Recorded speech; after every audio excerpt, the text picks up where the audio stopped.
about maps and coordinate systems. Right before he started speaking, I was talking about what we kind of want to talk about tonight. And then, like, obviously, it's community space, but we want to put out some information about maps and coordinate systems that's very pivotal to what's being discussed right now.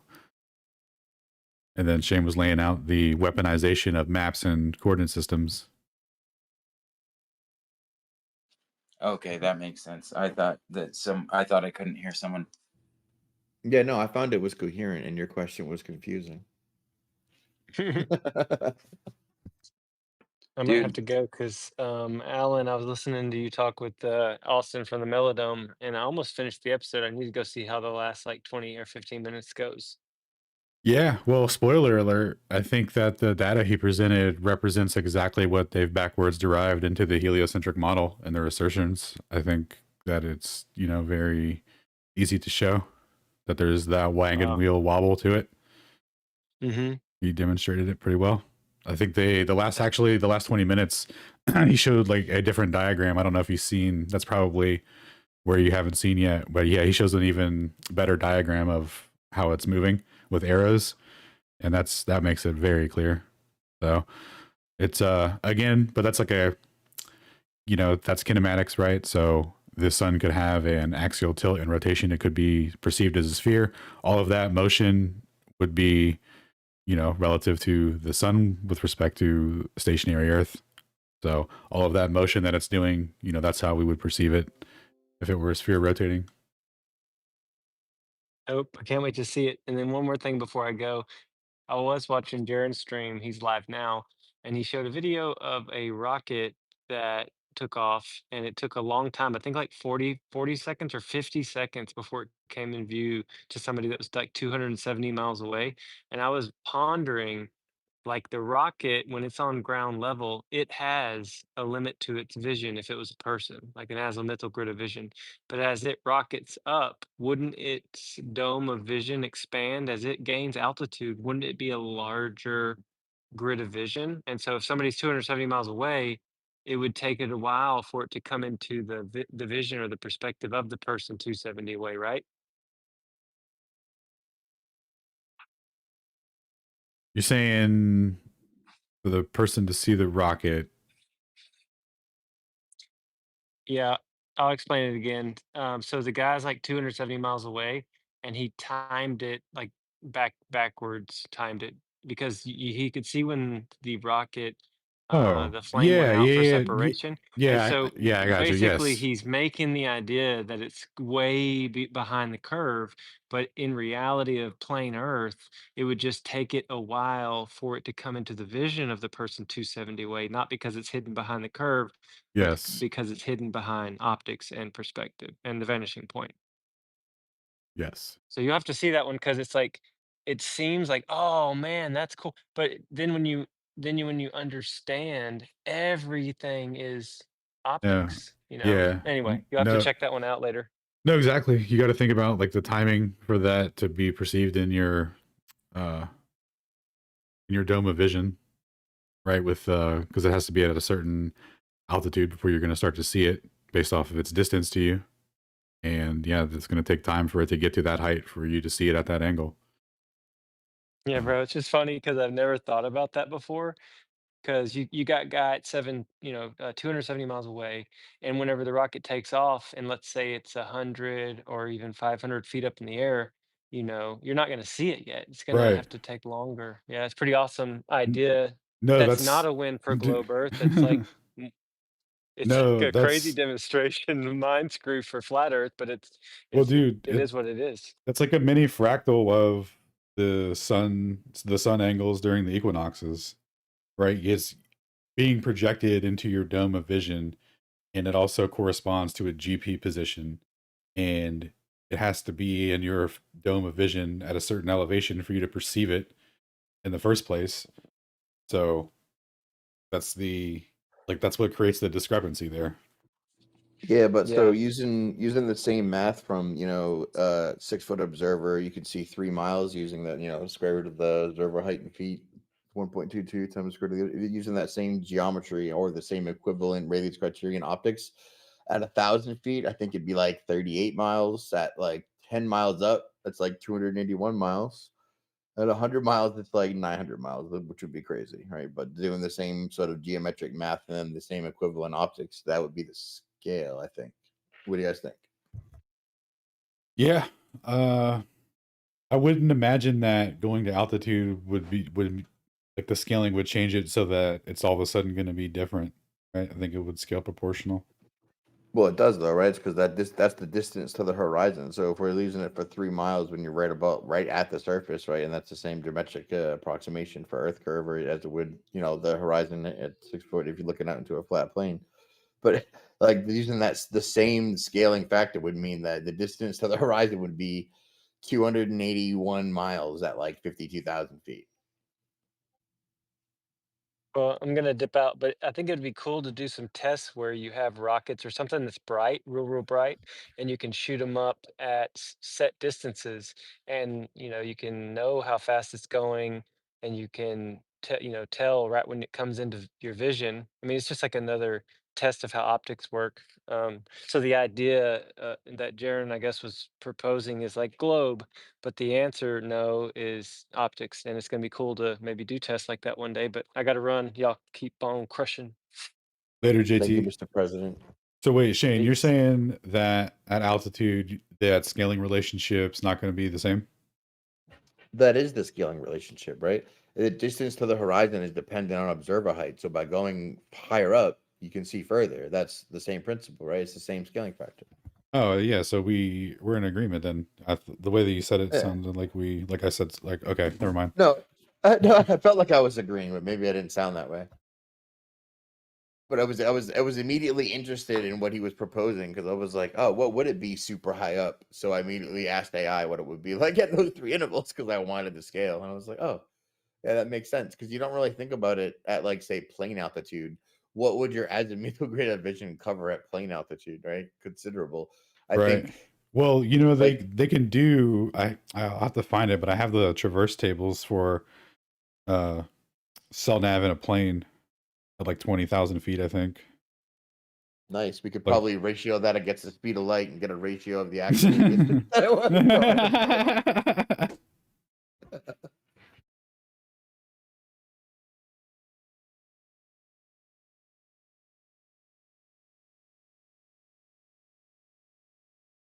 yeah, ratio it against the speed of light.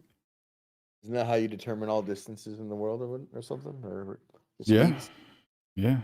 So walk me through that real quick. Is this they made the speed of light relative to 39 inches? You said 39.1 inches.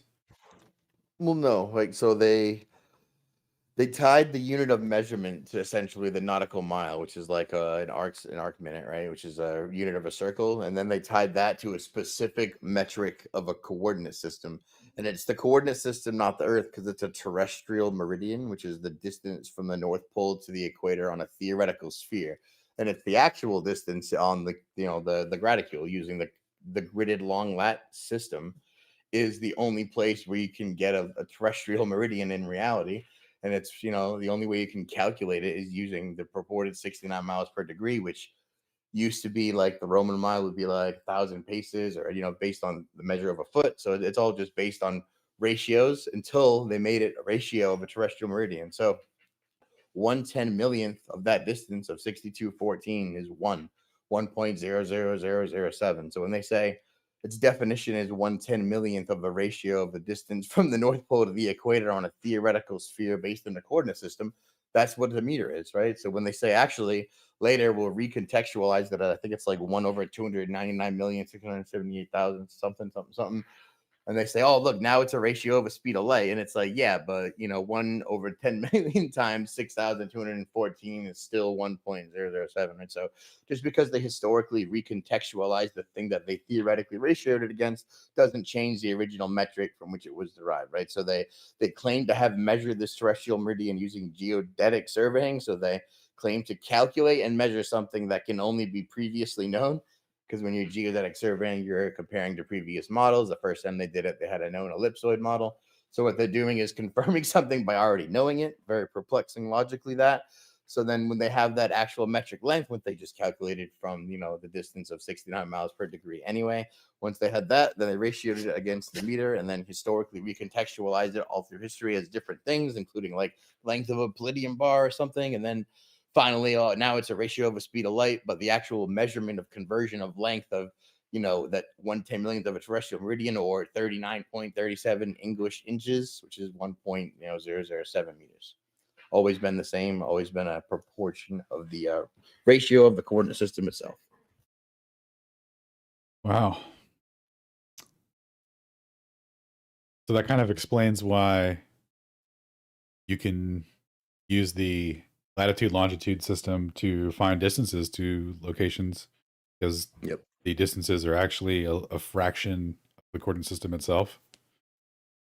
Yeah, so like the law of cosine to get distances is what we do, right? Which is basic trig, which is lateral, which means the distance is a flat baseline. So it's an interesting move to make all measurements, distance measurements based on, cosining to stars and getting under that zenith, and based on the stellar precession of 69 miles per degree roughly as you go, or 69 miles, the heavens precess 1 degree, to ratio that as a unit of a measurement of a thing that can only exist on a sphere, and then say you can only calculate it by using linear trig, is an interesting conundrum, dude. I thought it's kind of reminiscent of the stuff that they pull all the time, inverting things.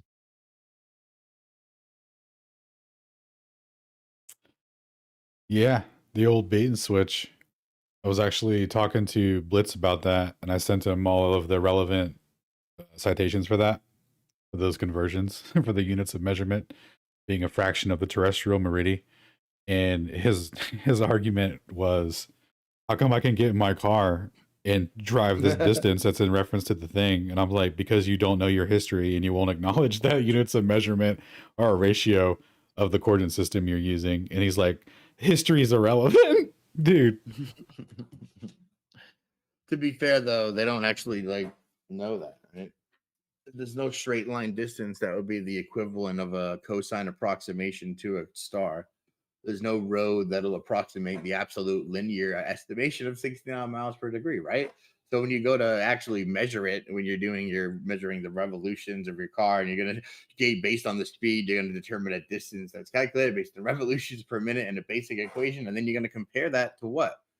To Google Earth, to the map, to the GPS system from which you were going to do it in the first place. And you no, or am I missing something? Because there's nothing else to compare that to. And I think if you're going to be measuring it in feet and inches and ratios of a meter in the first place, from which you, interesting, they made things that you specifically measure it linearly on a flat plane cosining, and they just used it as, everything is from a spherical coordinate system, because things like the Haver sign and nautical miles, all that works because it's tied to the coordinate system, right? Whenever you're cosigning or signing based on angles to the stars and using basic trig, you're doing math to get back to the prescribed coordinate system, always and forever, right? Always and forever. Forever, ever.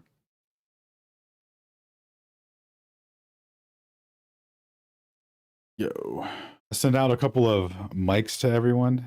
Sempu, definitely want to congratulate you on your Aether hypothesis that came to fruition recently. That was pretty awesome. And see my boy Brian Sweet down there. And Mr. Xavier. We got to get a logic analysis in tonight. Yo, what's up, Taylor? We'll start off with Taylor. She is armed and dangerous, guys. So go ahead. So I'm getting the drift that you guys think the Earth is flat. Can somebody please explain that to me? Yeah, so it turns out when you base your worldview and cosmology on a spherical coordinate system, you can be led into different interpretations of things, since the coordinate system itself is based off of purely the sky and not the ground. So it can be a little misleading and cause you to think that, maybe that the coordinate system itself represents the shape of the ground, which would be kind of crazy. But if you go to established measurements of the ground, what you'll find is that they're always in comparison to the stars, and all we have is a map of the stars, and that's all that's being referenced. So to determine what the correct interpretation of the coordinate system is, you would have to introduce some mutually exclusive proofs that involve geometric properties of a sphere versus a plane and how the functionality would go, where the difference between the two projections really would be how celestial bodies behave when there's a physical obstruction of curvature, right? So for example, you would have shadow sets would be different. So we've all heard that sunsets don't work on a flat earth. Well, a shadow set would be completely different. Objects casting shadows would cast shadows higher than the objects themselves, and then there would be an abrupt end of the shadow that would sweep across the land at 15 degrees per hour, a hard cutoff point. But what we actually see, if you have a window or some structures facing west as the sun sets, the objects casting the shadows never exceed the height of the shadow of the object itself. And what happens is, as the shadow climbs up the wall or whatever it's casting the shadow on, it'll start to slow down, which is not indicative of a celestial body being physically obscured at a hard 15 degree per hour rate. It's indicative of a celestial body always being above the horizon and moving away from you. So that's a huge one right there to start off with for the distinctions.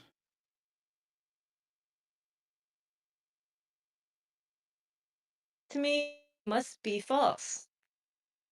Cause like honestly, like common sense just tells me, like I just wake up in the morning and I'm like, the first thing I think is like, oh my gosh, we must be flying at 1,000,000 miles per hour and we must be on a spinning space rock. And that's just like what common sense tells me, you know? So because I can't understand your premise, that just can't be true. Yeah, I What common prefer. sense tells you that you're on a flat stationary plane? Like, what tells you that when you wake up in the morning and look outside? Well, Anything? yeah, when you look out, an equilateral triangle of 1 kilometer has an angular excess of 0.002 arcseconds in it. So you'll never even perceive any curvature. You're always flat. Start with.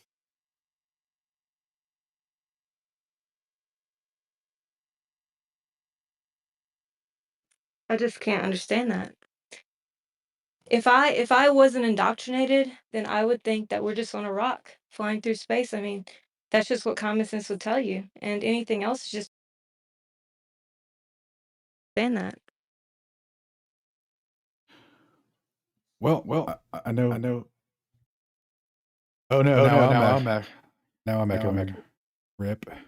Wait, no, wait, I'm Why would they lie? All right, settle down, kiddo. Settle down, Why Taylor. would they lie? Settle Why down, would they Taylor. lie? Why would they lie? All right. Yeah, just great. understand Pretty good scale. joke. What's up, Ryan? What's up? You just don't understand scales, Taylor. Once you understand scale, you'll realize that you're an insignificant piece of dust on a blue marble, flying through the universe, stuck in the corner of the galaxy that God forgot about. Well, listen, you might think that listen, if you didn't know that you weren't sailing through the galaxy, chasing the sun at 66,000 miles an hour, chasing another through the Milky Way galaxy, which chase like a black hole at ridiculous speeds, but like you don't understand relativity. So if you did understand relativity, you understand why everything's fine, and you don't have to worry about it. Dude, speaking of relativity tonight, all of the relativist lads, all the Aries lads, all the Earth motion lads, dude, you guys should try and send them our way tonight, because we're definitely going to go over the conclusion to Aries failure, the ongoing saga that lasted, it's been like 4 months now. Where's Hap at? Are you going to point to the part where he tried to hap me out tonight, dog. Oh. Yeah, we're definitely going to go over his sad misinterpretation, and if he would like to come up, obviously a mic will be extended. God. Oh, so how does that work with me blocking everyone though? All those people that you like talking to, I have blocked. You would just have to unblock Hap. I don't care about the other people. Yeah. Or I could not be co-host when they were here. What do you think? That seems easier? Or do I have to unblock them? No, we'll figure it out. The outside of blocking people is it makes it tough to be a co-host or a host and actually have someone show up. Well, how about it makes it easy for like not douchebags to show up though, right? I by didn't default. say it was a bad plan. I just said it makes it because I'm totally with you on that, man. The only reason I unblocked them is because they were too happy that I blocked them. I was like, "Fuck you, then." Now You you're know, no regrets, Brian. You know, I will gladly step down and defend my choices or whatever. It Yeah, I gave have a them too much question. How joy. come you guys censored Taylor when she was asking It's like questions like why would they No lie? regrets. Why does your mic auto suck on Twitter when it was awesome on Discord? What happened to you, dude? This is my laptop. It does it on both my laptop and my PC. I don't know. he's Lou Gehrig all of a sudden. Oh, it's so annoying. It hurts, dude. It's like one left side mono thing. All right, whatever. Sorry, keep going. So bad. Yeah, it's whist, dude, but not as bad as it could be. But anyway, Brian, seen you holding it down in the streets during the week, bro. Gotta do it, man. Gotta do it for the lads. What up, Ken? What up? I figured since Taylor had so many questions, I have one for her. When is she going to come to EtherCOD and do a presentation on abiogenesis and biology and tell us about how it's indicative of a creator and impossible for evolution? Yeah, I actually talked to Dr. Blitz about that today, and I don't think he would ever post it. No, so I think the way to fix that, Ken, is to have someone that Taylor doesn't know pose as a glober at a specified time where we record it and have them angrily assert that biogenesis is gay and retarded, and that obviously we come from space dust while Taylor was around, and then she will absolutely engage vigorously, and that will be Yes. the thing that we'll have to do. So we'll have to trap her into it, I think. What do you guys think? I could do a presentation potentially. Yes. Could you? Nice. I Please. could, maybe. I didn't know y'all wanted stuff like that. Yes. What? What? We literally do it every week and talk about it constantly, and you're always all right. It's fine. It's fine. They like live for this stuff. I thought it was just for space. Oh my I think she's trying to God. say she can't. I think she's trying to say she can't take a hint. Okay, I'll do it. I'll work on that. Nice. Nice. Social shaming the truth. I love it, dude. Excellent. But yeah, Galatrax had a really important question. I know. I wish But, we could it's hear it. cool. I feel like I wanted to listen to what he Oh. was saying, but then he went absolute audio garbage, and I couldn't hear anything. Yeah, Gally, can you type out your question in Discord?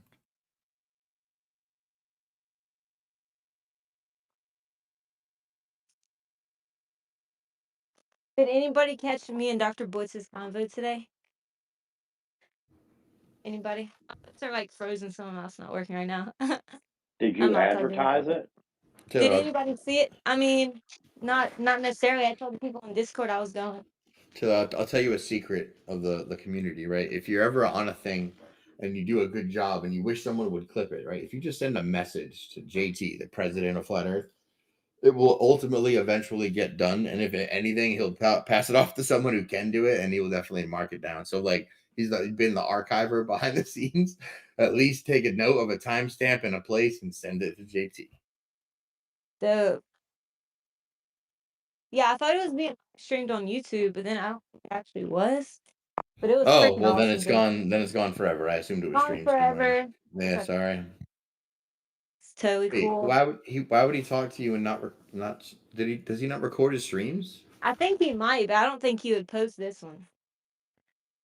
Would have to specifically unpost it. I don't know. Were you that devastating? That he would have to unpost I mean, you? it's pretty embarrassing in the biology part. Like he got destroyed because he was trying to Okay, posit that alright. silicone could make protocells, but actually it was just positing a way that we can make membranes that aren't even effective, because if you actually had those membranes being made, you would have no transmembrane proteins in order to bring things inside of the outside and outside of the cell, essentially killing. Because if you actually had, he posited to solve the issue of early life. So it's hilarious. Damn, Taylor's not only dashing dreams in Flat Earth, he's killing it in the biology field too. Oh yeah. Shitting on retarded evolution and stupid theories that things come from nothing and burst out of everything all at once. Like that's really a better battle, and I respect her for fighting it. Yeah, and he posits like the circular universe, like kind of where there's like a big bang cycle. And I was like telling him, like, not only are there problems with like entropy, but that would like be like an infinite regression paradox where you never actually have the cause to the effect. And then the last time I talked to him, he was like, there's no such thing as an infinite regression paradox. That's just something Christians use. And then I'm like, I came back today and I was like, what do you mean? Like, it's literally here in the Stanford Encyclopedia. And you're going to sit here and say creationists just invented it? It was funny. So I got him to concede on that. Because he totally lied about that. Like infinite regression, like there's no cause to the universe to just keep cycling and cycling, and there's no actual mover to the effect that we are here, like the fact that the universe is here. So he's like, that just doesn't exist. And I'm like, okay, it's literally in the philosophy books that students study at school. It's literally in the Stanford Encyclopedia, and you're gonna sit here and say it doesn't exist? It was so funny.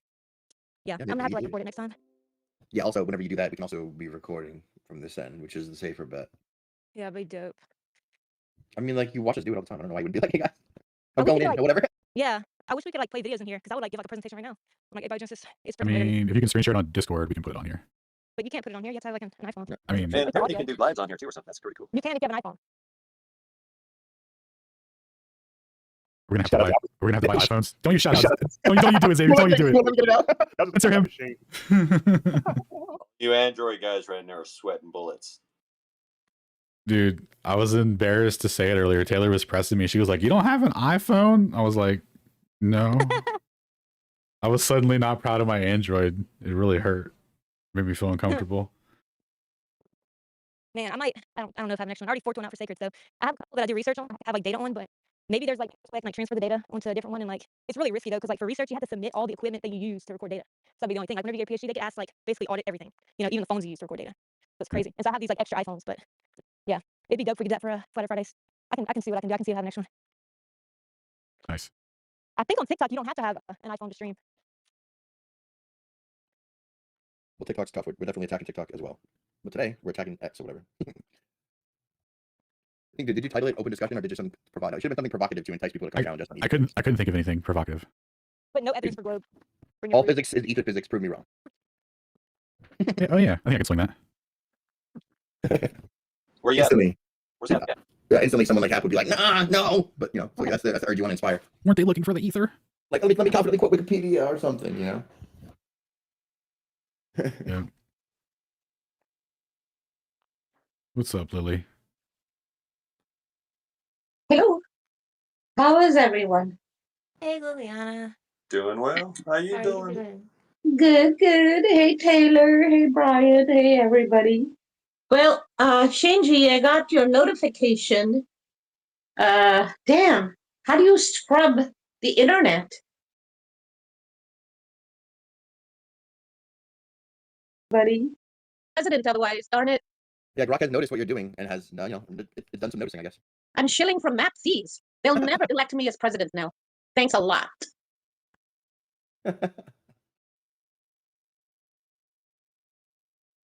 Hey, if I went and tried to find people on TikTok to talk with or debate with, could y'all like interface between it? No. Like, Alan, could you interface between TikTok? and No. X? No. No, Why does no. Sacred do it? He has a What? phone or he has like two different phones that he does it with. And he relays the audio to them or whatever. I don't have that set up. Also, at this point, I can barely work TikTok, so I have to do this. I have to do this weird phone interplay where I stream my phone and then use my phone, or you can't like interact or join spaces or participate via speaker, let alone use your camera, stream, or share anything. You mean TikTok's still a thing? I thought we were blowing that thing up. Well, I think Trump canceled it and then pretended to uncancel it to build street cred real quick, and then like it was like, oh, look what I did, I saved TikTok. I think it was down for like 6 hours, and I think 100,000 people posted videos and then losing their minds, and then they restored it with a message that was like, oh, save you, Trump, it saved you, you know, like here's TikTok, but don't forget to thank Trump. And then everyone on the platform was like, thank God for Trump. Dude, it was the weirdest thing I've seen in a while, but I guess you see one of those every week or so now, right? I mean, thank God for Trump. I mean, what are you gonna do without TikTok? I mean, seriously, who's gonna get your information now? But like, talk about the Hegelian dialectic, creating your own problem solution manufacturing jerk off cycle, right? You like close the thing, just like farm the outrage because the thing's closed, send an email to reopen the thing. Oh, behold, save the day, like Trump saved TikTok. Like, how easy was that? Like, it's so fun. Man, that kind of sounded like close down the country, tell everybody to go home and lose their jobs, and then tell them they can go back to work and claim job growth. Oh yeah, same plan.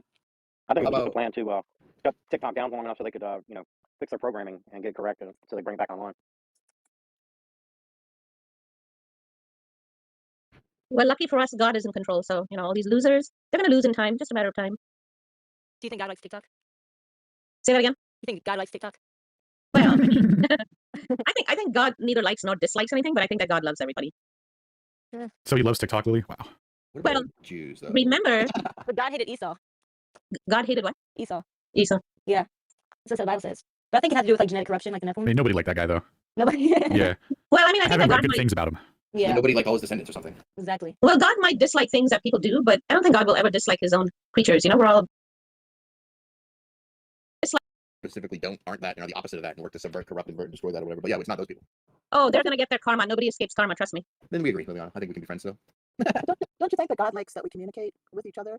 I mean, maybe he doesn't like TikTok per se, but all the ways that we've created ways of communicating with one another, I think he likes that. I think he likes that we, like what we're doing on the Flat Earth space, you know, talking about creation, talking about, what's true and what isn't. I think he really likes that we do that. Well, I would say that I know that they try to stop us from doing that, and in my usual experience, the opposite of what they want is usually the right thing. So even if you didn't know any better or have a conscience, or know that inherently the communication and spreading of actual good idea evolution and you're building up networks and community and stuff like that, even if you didn't know it, the fact that they didn't want you to do it just makes you want to do that anymore. So yeah, I think you're probably right. Mr. Xavier, we better hear from you tonight. We haven't heard from you in a while. Well, I haven't. That's true. We need more Xavier. Without a doubt, lovely. I've been listening more than I'm chiming in these days. You learn a lot more.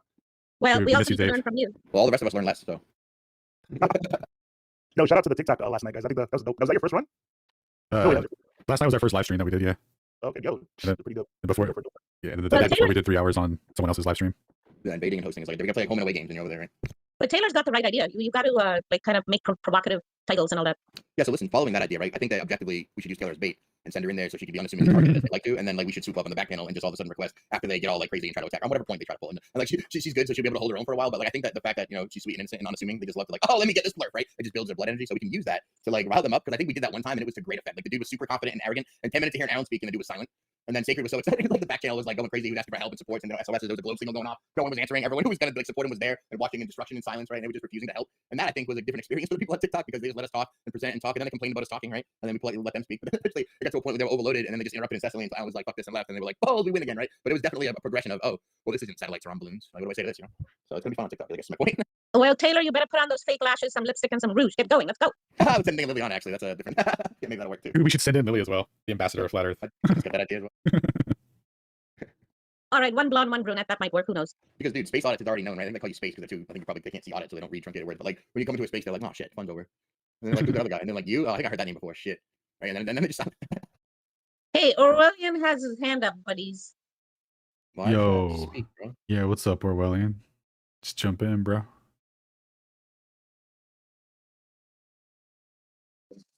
What's going on, guys? What are we talking about tonight? So I just heard Alan rage quit a TikTok space, dude. I haven't seen you rage quit shit since T-Dubs fucking got too much mic time on a Flat Earth Friday, and you're like, I can't fucking do it. I can't do it, man. He had to go. He's like, I'm still recording this shit, but fuck you guys. I'm out of here. I remember that.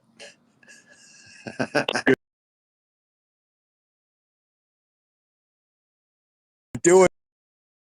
They got super exhausted and beat up, and they were so screeching that after no one would support them, they just immediately started interrupting and talking down, like, "Well, listen, let me tell you something that you don't know about nothing that's related, right?" And he was like, "Nah." But there was some discrepancy on whether you should stay to get berated and then removed or whatever to the benefit of each. But we're still learning. Nah, but to Alan's credit, man, like when he gets pissed off and he's got to go, it's because somebody is going from topic to topic to topic, and it turns into this. So you're a flat earther, so explain everything about existence ever in about 18 seconds, and if you can't, it's a gotcha. And it's like, dude, fuck you. Like, pump the brakes on that, dude. Let's stick to the subject. Dude, it's funny when Witsit like tries to do all that and gets it off though. The concept of everything. I think we made a video about it with a rapidly shifting. No, not we. Like someone else made a video of rapidly shifting like video scenes of him explaining like the retardedness of atoms and breaking down everything in materialism, going from geocentrism, destroying the Copernican principle, doing a matter of philosophy, breaking down science, doing like materialism. You were like, whoa, and it's like 4 minutes, and you're like, oh man, dude just explained everything, sort of. I think Witsit needs to create his own salad dressing and just hand it out to these people that fail with the globe signal on this word salad stuff, dude. Just 5-gallon jugs of Witsit's own word salad dressing for everybody that likes to invoke that. I'd appreciate that. I think you could make a couple bucks on it. Man, I tell you what, man, hearing them do that, I think it was like, what, episode 75, 76, 77, right about there. He was trying to get a drink of water for so long. All right, let me explain this to you. I got to get a drink of water. Well, like 10 different people. It's like, boom, boom, boom. Yeah, it was funny. Like, get the man some water. Hey, we gotta Alan, get. Sorry, I was gonna say we gotta get mics to Galatrax, Cat, Sam, Mister.